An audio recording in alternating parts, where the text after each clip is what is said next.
ესე ჩვენი კლუბისთვის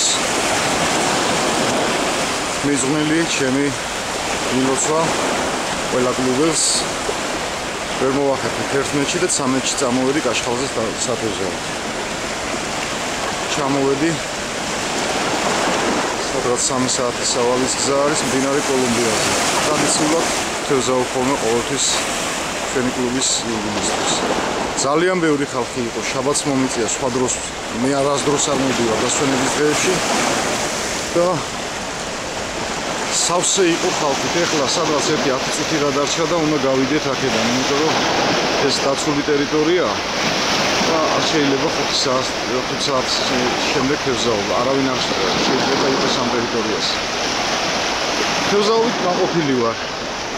აგერ ეს ჯოხები ვიხმარე, ოქუმას ჯოხები 2.90 სიგრძეში.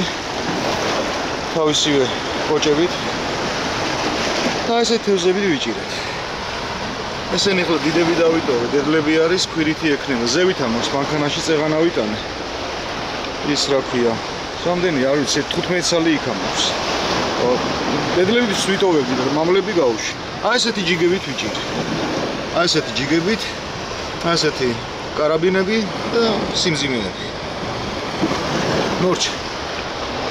ეს არის ძალიან ადვილი, ასე ვთქვათ, სათევზაო მეთოდი, მაგრამ დამღლელი არის, იმიტომ რომ ხალხი იდგა გვერდში ერთმანეთთან და აი ესე ლოდებში და იმაში ვითევზავეთ